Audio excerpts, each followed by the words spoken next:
Mesdames, Messieurs, bonjour. Bonjour à vous, chers frères et sœurs. Bonjour à à vous, chers amis. Je suis Élisée Yonta, analyste financier et économiste. Voilà. Et je fais une vidéo qui s'intitule euh, Les relations entre l'Algérie et le Mali. Euh, je ne sais pas si je peux dire on du plomb dans l'aile.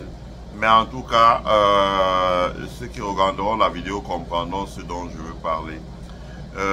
Avant de faire cette vidéo, j'aimerais que vraiment tous ceux qui regardent cette vidéo puissent s'exprimer sur un ton vraiment poli, courtois, gentil. Hein, ce n'est pas une vidéo pour pointer du doigt une personne, une communauté, non. Parce que la communauté ici, là, c'est près de 10 000 personnes qui regardent, qui sont abonnées sur notre chaîne. Et c'est 10 fois plus qui regardent nos vidéos en permanence, selon les statistiques de YouTube. Il n'y a que 10% qui sont abonnés sur notre chaîne. Il y a 10 000 bientôt. Donc, vous comprenez bien qu'on a près de 100 000 personnes qui suivent ce que nous faisons. Mais on ne peut pas se priver d'aborder certains sujets. On ne peut pas se priver d'aborder certains sujets. On doit pouvoir aborder tous les sujets. Mais simplement, on ne doit pas aborder les sujets sur un angle de dénigrement, de dénonciation, bref, calomnieux, etc. Mais on doit pouvoir parler des choses simplement en produisant des évidences. Donc, tous ceux qui ont suivi l'actualité, malheureusement, on pensait à tout sauf à ça, parce que nous, ici, sur cette chaîne, on s'est donné pour mission de déconstruire le système qui nous opprime, sans attaquer qui que ce soit, mais également d'encourager ou d'encourager ce qui se fait dans le sens de changer la donne. Voilà. Donc, on a vu cette semaine, l'actualité a été marquée, même au moment où je fais cette vidéo. Vous avez vu, il y a eu beaucoup de marches en Europe, il y a eu beaucoup de marches au Mali, beaucoup de protestations dans les pays de l'AES, etc. Parce que l'armée algérienne a abattu un drone. Voilà, un drone de l'armée du Mali. Et le drone de l'armée du Mali, donc le chef d'état-major de l'armée du Mali a donné la position où se trouvait le drone. Je sais comment regarder ça. Je suis lié à l'armée aux États-Unis. Donc j'ai regardé, effectivement, le drone ne se trouvait pas sur le territoire algérien. Le drone était à Tinzaouaten, dans la région de Kidal. Dans la région de Kidal, le drone était à Tinzaouaten et il était à plusieurs kilomètres de la frontière entre le Mali et l'Algérie. Voilà, le drone a été abattu par l'armée algérienne. Je m'en tiens là, je ne fais pas plus de commentaires. J'ai essayé de regarder sur la toile, j'ai essayé de regarder les médias algériens. Bon, je n'ai pas trouvé une déclaration. Quand je dis déclaration publique, c'est dans le sens où, par exemple, le chef d'état-major de l'armée algérienne faisait une sortie et expliquait, voilà, en donnant des éléments, des évidences, en disant, voilà ce qui s'est passé. Je ne pense pas que c'est de la mauvaise foi. Je pense que dans le domaine militaire, il faut faire très attention. Je pense peut-être que l'armée algérienne mène ses propres enquêtes, parce que vous savez que dans l'armée, il y a diverses échelles de décision. Et quand il y a quelque chose comme ça, l'armée se doit de mener des enquêtes minutieuses, très minutieuses, avant de répondre. Voilà, avant de faire une sortie publique. Donc, je n'ai pas vu de sortie publique. J'ai regardé beaucoup l'ORTM, j'ai regardé la radio, la télévision malienne, dont le journal, hein, donc on peut présumer. Et j'ai trouvé deux éléments intéressants, trois même. Bon, je ne vais pas publier la sortie du Premier ministre Choguel parce qu'elle est longue. Mais j'encourage tous ceux qui peuvent aller regarder la sortie du Premier ministre Choguel Kokala Maïga, où il a expliqué beaucoup de choses qu'on peut comprendre. Je ne vais pas reprendre ça ici, c'est long. Je ne peux pas résumer 2 heures d'entretien ici. Il a été Premier ministre quand même, donc il connaît les dossiers, hein, il connaît les dossiers à la primature. Et du fait qu'il n'est plus en fonction, il a sa liberté de parole, il peut dire plus de choses. Donc d'ailleurs, il n'accuse pas l'Algérie, hein. Mais il pointe du doigt certaines choses qui se passent dans le nord du Mali et il pointe à regret le fait que certaines personnes qui posent certains actes dans le nord du Mali, quand il va falloir qu'ils répondent, ils se réfugient de l'autre côté en Algérie et de leur côté, c'est dur parce qu'ils n'ont pas une coopération dans le sens de fermer la frontière ou d'amener ces gens-là à rendre des comptes. Donc, il a parlé de ça. Mais, il a parlé d'autres choses. Ensuite, vous pouvez aller regarder la sortie d'un ancien diplomate français. Je ne veux pas citer son nom là. Quelqu'un qui a été ambassadeur de France au Mali. Et d'ailleurs, qui s'est fait virer parce que quand il avait fait cette sortie-là, et il avait expliqué ça, on l'a chassé de son travail. On l'a envoyé au quartier. Et il a écrit un livre. J'encourage les gens à lire son livre. Je ne vais pas citer son nom dans le direct là, mais tous ceux qui connaissent bien le dossier malien savent de qui je parle. Un ancien ambassadeur de France au Mali. Il a expliqué bien en disant voilà, si on voulait vraiment régler l'affaire, on pouvait le régler, et comme ça, comme ça, comme ça. Il a donné des éléments. Et quand vous croisez ce que lui dit et ce que le Premier ministre Choguel dit, c'est sensiblement la même chose. Voilà, c'est sensiblement la même chose. Donc, moi, ça m'a fait un peu mal de voir des milliers de Maliens dans la rue, hein, à Bamako, à Gao, dans tout le Mali. Les gens sont sortis. Dans les rues de Paris, les gens sont sortis énormément, la communauté africaine pour protester. Dans certains pays africains, les gens ont protesté. Dans l'AES également, les gens ont marché pour protester. Nous, on ne pensait pas que c'est... Vous voyez les efforts, vous-même vous pouvez voir les efforts que nous faisons sur cette chaîne. Hein, pour dire, voilà, l'Algérie est un grand pays. C'est vous-même qui nous avez donné 3e puissance économique africaine, derrière l'Afrique du Sud, ou 4e puissance. Moi, j'ai fouillé. Dans les trucs, la Banque mondiale, c'est 4e. Derrière l'Afrique du Sud, derrière le Nigeria, l'Afrique du Sud, l'Égypte, et ensuite vient l'Algérie. Donc, que ce soit 4e ou 3e, c'est un très grand pays. Et c'est un pays dont on peut s'appuyer pour faire beaucoup de choses. Dans le domaine des hydrocarbures, il n'y a pas un seul pays africain qui n'ait le pétrole. On n'a plus besoin de quitter nos pays pour aller sur d'autres continents pour construire des raffineries. Ça, on devrait le faire avec l'Algérie. Et dans beaucoup d'autres choses. Donc, moi, j'ai fait des recherches. J'ai trouvé beaucoup de matériaux là. Et j'entendais faire une vingtaine de directs pour expliquer, ou de vidéos, pour expliquer comment nous pouvons travailler désormais avec l'Algérie. Mais cet incident-là, ça nous casse. Parce que d'un côté, si je ne dis rien, on va, ah bon, vous voyez, donc, etc. Bon, si tu es un peu excessif, ah bon, vous voyez, donc, il faut essayer de trouver le juste milieu. Donc, comme je dis, à l'instant où je fais la vidéo, je n'ai pas trouvé une déclaration publique du gouvernement algérien. Peut-être que ça m'a échappé, mais je n'ai pas trouvé ou fait ou avec, comme on dit en anglais, relevant information. Mais ce n'est pas pour autant que j'accuse. Hein? Je vais faire écouter deux bandes sonores. La première, c'est d'abord le ministre malien des Affaires étrangères, Abdoulaye Diop. Donc, je pense que c'est un diplomate.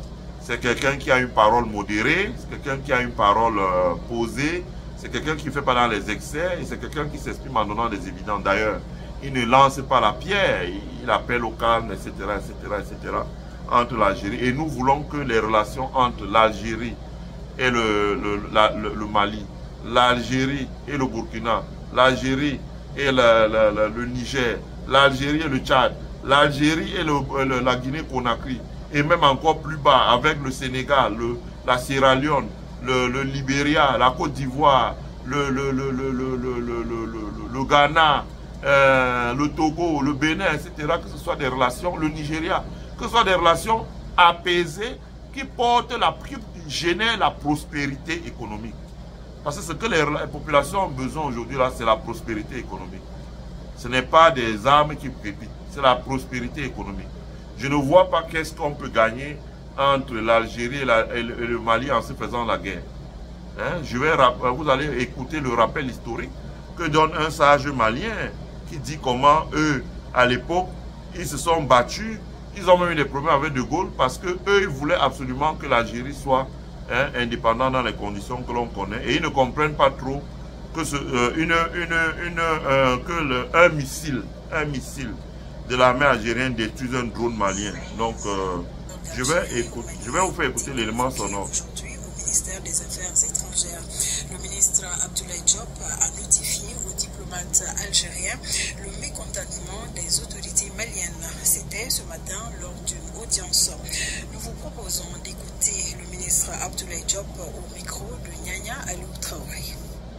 Ce matin, nous avons, à la demande des plus hautes autorités du pays, appelé l'ambassadeur de la République algérienne démocratique populaire, conformément au communiqué du gouvernement qui a été publié. Nous nous avons élevé une vive protestation auprès de l'ambassadeur algérien par rapport à cet incident. Et nous avons marqué aussi notre grande surprise que cet incident soit intervenu entre le Mali et la République algérienne démocratique et populaire, et surtout notre mécontentement. Le Mali et l'Algérie ne sont pas des pays en guerre. Et de notre point de vue, rien, absolument rien, ne saurait justifier que les forces de défense algériennes puissent s'attaquer militairement à un aéronef des forces de défense et de sécurité du Mali.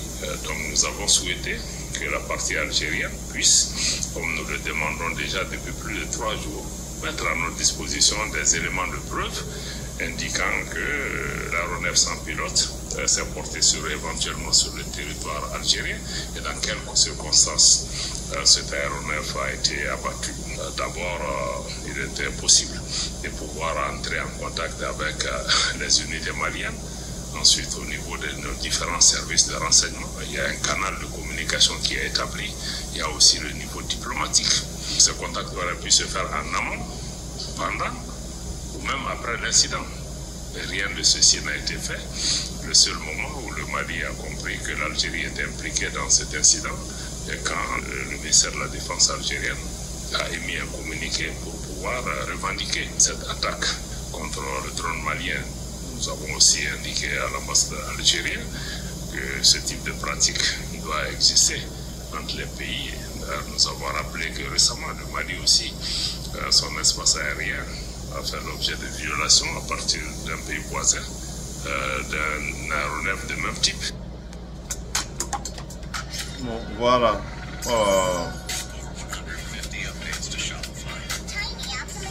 Et nous met la publicité, attends. Incroyable, là. Pourquoi il nous met la publicité? Nous avons gardé notre sang-froid, nous avons suivi les différents protocoles de vérification et des informations dont nous avons besoin ont été portées à notre connaissance. Et ensuite, nous avons indiqué que aujourd'hui, cette action de l'Algérie a naturellement entravé l'opération des forces de défense et de sécurité.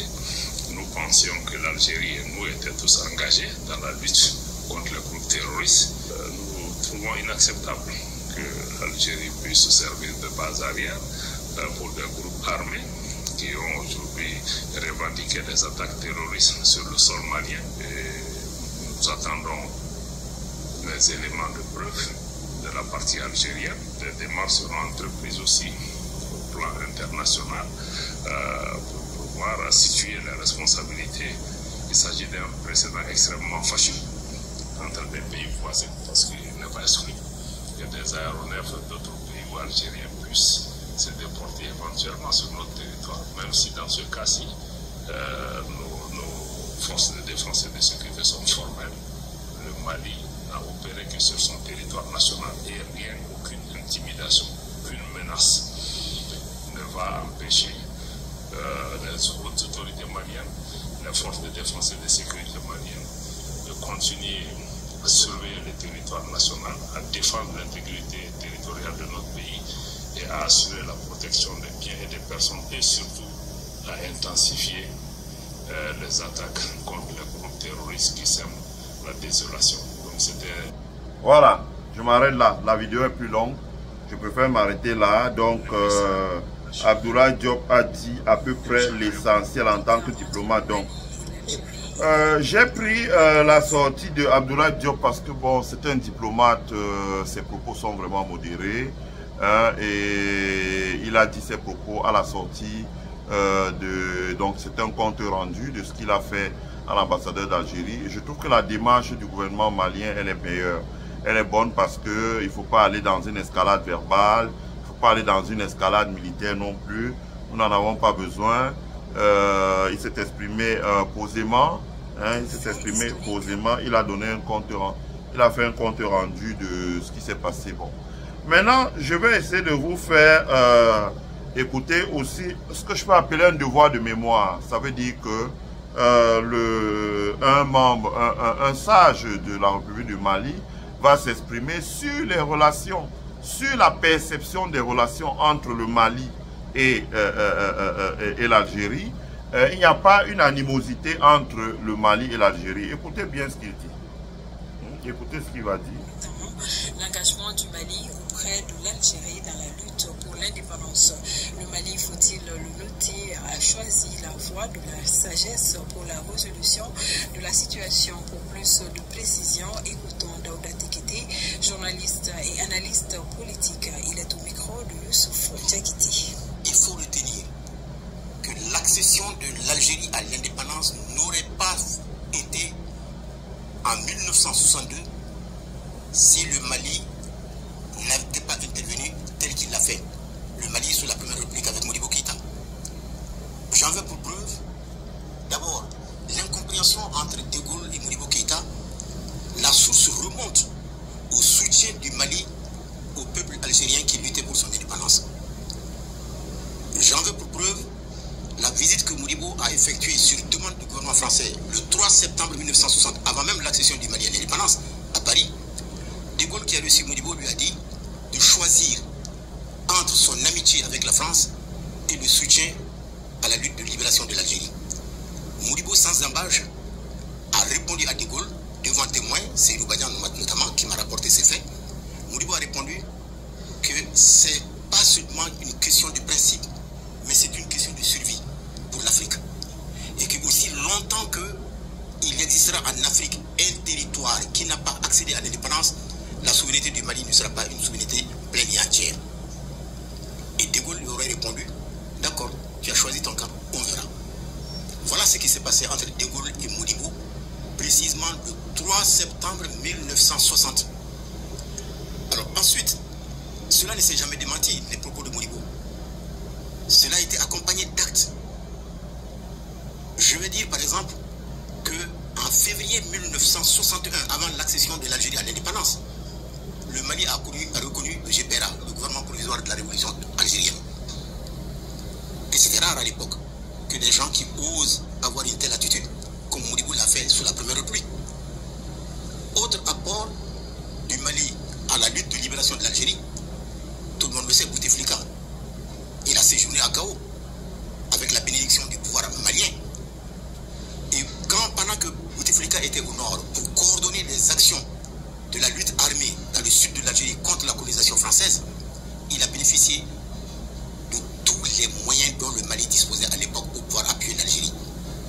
Quoi par exemple? Toutes les armes qui étaient utilisées dans le sud de l'Algérie dans le cadre de la lutte militaire contre la colonisation française venaient au port de la Guinée, à Conakry. Et ils étaient acheminés à Bamako. Et le Mali transportait cela de Bamako jusqu'à Gao pour aider les soldats algériens qui étaient en train de se battre. Et ce qu'on n'a pas souvent dit, c'est que des soldats maliens se sont joints aux soldats algériens pour combattre la colonisation française sur le plan militaire. Mieux que ça, pour aider sur le plan de renseignement, le Front de libération de l'Algérie, dans son détachement au sud du pays, donc avec la frontière avec le Mali, Modibo, avec l'appui de la Tchécoslovaquie, a fait installer des centres d'écoute de Kidal jusqu'à Kay, grâce à l'appui de la Tchécoslovaquie, pour capter toutes les informations pouvant aider Bouteflika dans son combat. Le Mali a fait cela, mais ce n'est pas souvent dit. Et ensuite, qu'est-ce qu'on a fait d'autre? Je rappellerai par exemple, à l'occasion du 7e anniversaire du déclenchement de la lutte armée de l'Algérie, le 1er novembre 1954, donc le 7e anniversaire, c'était le 1er novembre 1961. L'Algérie n'avait pas encore accédé à l'indépendance. Modibo Keïta a été le seul chef d'État au monde qui a adressé une correspondance à Ben Youssef Ben Keda, qui était le président du gouvernement provisoire algérien à l'époque, que désormais, aussi longtemps que l'Algérie n'aura pas accédé à l'indépendance, le 1er novembre sera décrété au Mali et manifesté au niveau des organisations démocratiques, du parti et du gouvernement, comme une journée de solidarité pour le peuple algérien.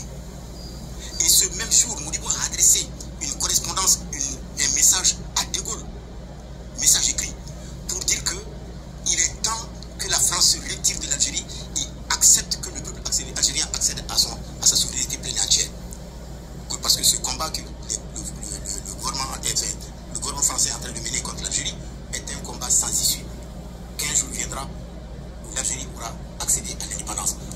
Voilà. Je m'arrête là. C'est long. Je m'arrête là. Mais je pense que vous avez suivi l'essentiel. Je m'arrête là. Pour un témoin de l'histoire, quelqu'un qui était là à l'époque, où l'Algérie se battait pour avoir son indépendance. Je ne vais pas rappeler l'histoire de l'Algérie ici, tout le monde la connaît. Et quand l'Algérie a eu son indépendance, elle a été fortement aidée par le Mali, elle a été fortement aidée par la Guinée. Donc vous avez entendu tout là, comment le Mali, avec l'Algérie avait mis sur son territoire des centres d'écoute venant de la Tchécoslovaquie, qui permettaient d'écouter les mouvements des troupes françaises et de communiquer le renseignement à l'armée de libération algérienne, comment les Maliens se sont battus, comment toutes les armes qui permettaient au FLN de se battre passaient par le sud, par la Guinée-Conakry, rentraient au Mali et venaient par le sud du Mali, etc., etc., etc. Et comment devant le général de Gaulle, Modibo Keïta, qui sera dégagé plus tard par la suite, avait choisi son camp en disant voilà, je suis pour l'indépendance de l'Algérie. Voilà. Non. Et l'Algérie, tout le monde le reconnaît aussi, après a aidé beaucoup de pays africains à pouvoir, l'ANC, le comment on appelle les Angolais là, le MPLA, etc., etc. C'est l'histoire de l'Afrique. C'est l'histoire. Donc, ça fait que je pense que ceux qui sont aux affaires aujourd'hui doivent se battre pour garder l'héritage des parents. Hein? L'héritage des Modibo Keïta, l'héritage des Ben Bella, l'héritage des Bouteflika, etc., etc. Ils doivent se battre pour garder cet héritage-là. Ça veut dire que je ne vois pas vraiment la raison pour laquelle l'Algérie abattrait un drone malien sur son territoire. Voilà, je ne veux pas aller dans plus de détails que ça. Je m'en tiens à ce que j'ai lu dans les médias, je m'en tiens à ce que j'ai lu sur le ministère de la Défense d'Algérie, je m'en tiens à ce que j'ai lu. Ce que nous autres, nous voulons voir là, nous ne voulons plus voir des guerres intra-africaines. Voilà. Je pense que ce soit au Mali, que ce soit au Burkina, que ce soit au Niger, toutes les dispositions sont prises pour le dialogue. Je ne vais pas rentrer dans les détails, mais comme je dis, ceux qui veulent peuvent aller regarder sur le mur de Choguel Maïga. Ils peuvent aussi aller regarder, lire le livre qu'a écrit un ancien ambassadeur français au Mali, qui s'est fait virer d'ailleurs, parce qu'il avait écrit cet ouvrage-là. On l'a envoyé au quartier. Je ne sais pas si on l'a en retraite anticipée, on peut dire. Mais au moins, s'il avait dit la vérité, ce qu'il dit, c'est ce que Choguel dit. Voilà. Concernant d'abord... Bref, je ne vais pas rentrer là-dedans parce que ça, c'est les affaires des Maliens, c'est les affaires de chaque pays a ses problèmes. Ce n'est pas ça notre objectif. L'objectif, la raison pour laquelle nous faisons un direct comme celle-là, c'est parce que vous êtes sur notre chaîne-là. Quand nous faisons un direct, nous parlons des possibilités entre l'Algérie et les pays africains dans la coopération économique, culturelle, tout ce que vous voulez. Vous voyez des centaines de commentaires et je les lis tous du début jusqu'à la fin. Je prends toujours le temps, je les lis tous. Même si c'est passé avant une semaine, je prends le temps, je reviens, je les lis tous. Et d'ailleurs, nous allons continuer. Nous n'allons pas interrompre sur un incident comme celui-là les directs que nous faisons sur la coopération entre l'Algérie et les pays d'Afrique au sud du Sahara. Nous allons continuer ces directs-là.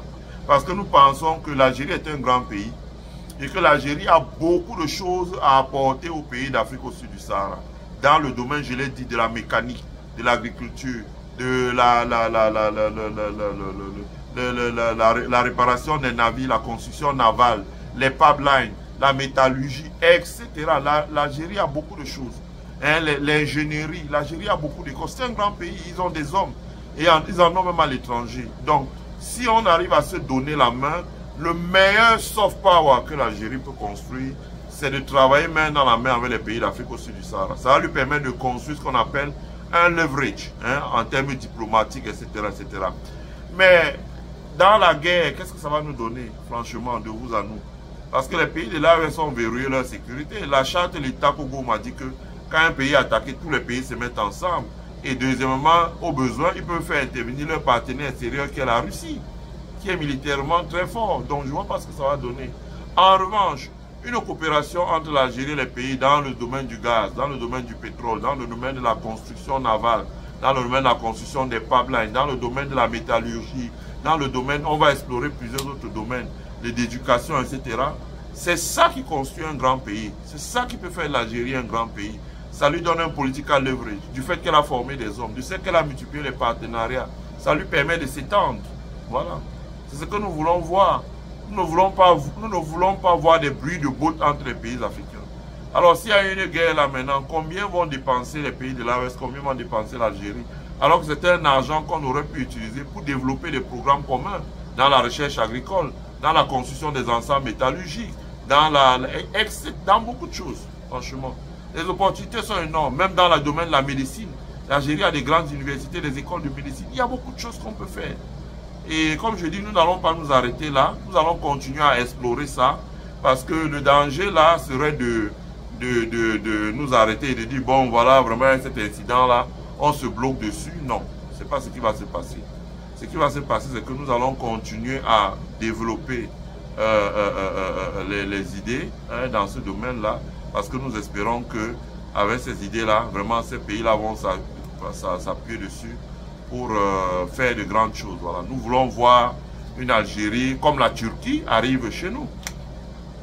Moi, la semaine dernière, chaque matin, je me suis réveillé 3 fois ici à 3 h du matin pour échanger avec des gens basés en Turquie sur les projets que nous voulons faire en Afrique. Vous avez telle ingénierie, oui, c'est une dame, elle t'appelle, vous échangez, vous travaillez sur Team et tout. Vous allez de A à Z. C'est ce qu'on attend de l'Algérie, voyons. C'est ce qu'on attend. On aimerait avoir ce genre d'échange avec l'Algérie en disant, bon, vous savez faire ci, ça. Comment on fait? Nous allons mettre les moyens à votre disposition pour vous dépêcher un ingénieur sur place pour que, voilà, l'esquisse de notre cahier des charges, corrige ça, pour qu'on commence à travailler pour voir le budget qu'on met en place pour voir ce qu'on peut démarrer. C'est ça.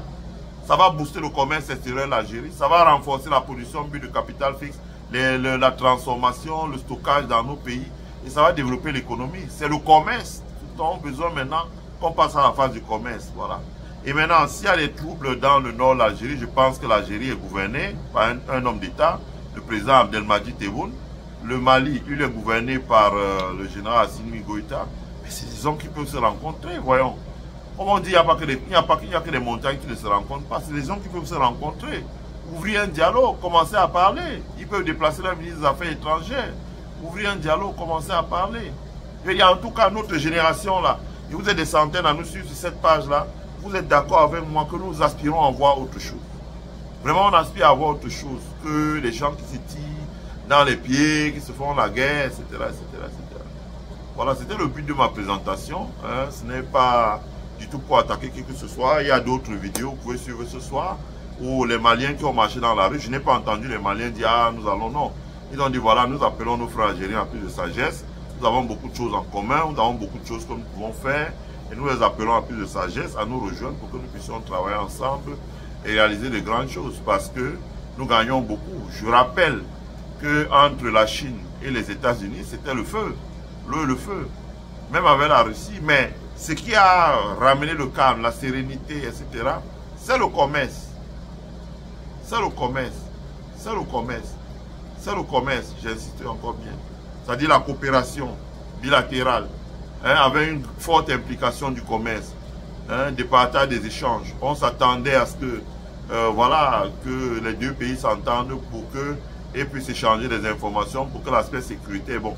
Nous savons bien qu'il y a une main invisible, donc je n'ai pas besoin de nommer ici, mais que tout le monde connaît, qui va tout faire pour qu'il y ait toujours un climat de tension. On a vu la main invisible à l'œuvre au Bénin, on l'a vu à l'œuvre sur le lac Tchad, on l'a vu à l'œuvre au Nigeria, on l'a vu à l'œuvre au Ghana, on la voit à l'œuvre en Côte d'Ivoire, etc., etc. Elle essaie par tous les moyens, mais ça ne marche pas. Mais ce n'est pas pour autant que vraiment on devrait se décourager. Voilà. Donc, je remercie tous ceux qui ont regardé cette vidéo. Partagez-la énormément, partagez-la sur vos pages, partagez-la dans vos groupes. Laissez vos commentaires dans le chat, mais sans verser dans les excès, s'il vous plaît. Dites des choses constructives sur lesquelles on peut s'appuyer pour faire encore d'autres directs que nous pouvons vous servir et qui seront intéressants. Voilà. Évitons d'aller dans les engueulades, les insultes. C'est une situation qui ne nous arrange pas, qui nous arrange ni vous, ni moi, ni ceux qui nous regardent, mais dont on aimerait qu'elle soit rapidement aplanie par le dialogue, parce qu'il y a beaucoup de choses à faire devant. Et on ne veut pas rester bloqué sur des incidents comme ceux-là. Voilà. Donc, je vous remercie, je vous souhaite de passer une bonne et agréable semaine. Prenez soin de vous. Souscrivez à notre membership pour soutenir le développement de notre chaîne. Prenez soin de vous car ici, le meilleur est à venir. Bye.